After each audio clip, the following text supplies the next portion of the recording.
given us some information relative to the economic development of the country during President Obama's administration and now his second administration. And Dr. Paruchuri, I think that most of us will admit that one of the most important developments during President Obama's administration has been health care. And let's talk about where we were in terms of health care before he became president and where we are moving toward, even though the Affordable Care Act did not go into full effect yet. Yes. Before Obama took office, became the president, we have 44 million people without any health care. They are not insurable according to the insurance companies. Either they were sick, past record makes them ineligible to be a client for these insurance companies. And these insurance companies see a lot of risk in insuring them. That's why they use all sorts of excuses not to insure number of people. That's one of the major things which the so-called Health Reform Act, which was introduced by our president, is unbelievably very successful, and is going to cover these 45 million people. If they do not have enough income, it is the responsibility of the government to pay the premium. If you can afford, you are expected to pay. So here, this Obamacare, as we all call it now, it was passed in May 23rd of year 2010. There was enormous amount of opposition from the Republicans, but he passed over every objection, and sometimes he had to give up some of the things while he's negotiating with the Republicans, and some of the conservative Democrats too. So he was able, as you all know, he's the most skillful negotiator we have ever had.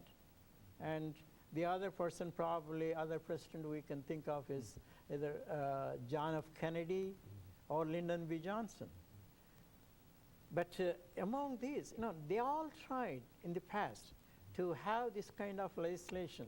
They could not get anywhere near to get this because of the opposition, especially from the lobbying by the insurance companies and banks and the others, the other reforms which have been implemented now under the Obama administration. So under this new Healthcare Reform Act, which is also known as Obamacare, we have nearly those 44 million people I was talking about who are not having any health care. They are all covered. They are all covered because of this only. Number of states, especially the Republican governors ruled states, have sued him in Supreme Court. And Supreme Court ruled in favor of the president. So this has become officially a law on that time in May. So ever since that time, even the poorest person in this country, they do not have to worry about their health care. And even though some of us may have to pay a little bit more in terms of the premium when we buy these insurances, it is nice to know that we're not going to be dropped off from the insurance. As some of the insurance companies have done in the past, if you are sick, they'll try to find some excuse and drop you from the insurance. Now, it is illegal for them to drop anybody. So that itself is a major boon for all of us. Whether we are rich or poor or middle income group people, it does not make any difference. Every one of us get the benefit. Even though the upper income group people may be paying a little bit more in terms of insurance premium. But otherwise, average person do not have to pay exorbitant amounts. But one thing is everybody is insured. That is one of the best thing which every president for the past 50 plus years have tried very hard even to get the minimum guarantee, but they were not successful. And thank heavens it is a law now, so nobody has to worry about it. And the Supreme Court has already declared it to be constitutional, but yet the opposition to such a plan will meet almost annually in Congress and decide to try to repeal it. I mean, does that make any sense? I mean, how do you explain that? No, it's not that easy. Since it is a law, to repeal the law, it takes a lot more majorities in Congress, and plus, you know. And so they realize that they really cannot repeal this law, but they do. Well, what about infrastructure developments, Dr. Paruchuri? Because I understand that this is one of the major ways that to the increase economy the employment. Yes. As a matter of fact, if you go anywhere in the country, including Nashville, you see nothing but highway construction here and there, and number of roads are being blocked for the repairs and all that. That means what?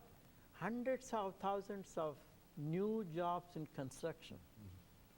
That would mean more smoother roads where you do not have to hit these potholes.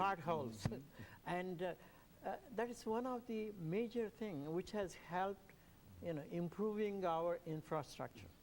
And the government is also providing a lot of help for the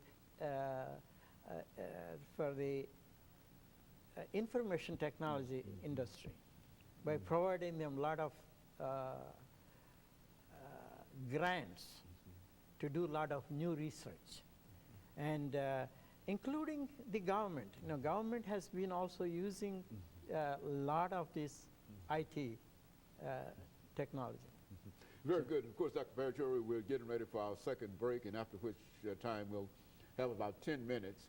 And when we come back, what we'd like for you to do is to continue this discussion in terms of economic development, but also to sort of point us in some direction as to what are some of the possibilities that the president might have in terms of trying to overcome some of the opposition that he has in reference to infrastructure and that kind of thing. Because I think that you've got some information in reference to that. And we'll be back with our audience following this very, very short commercial break.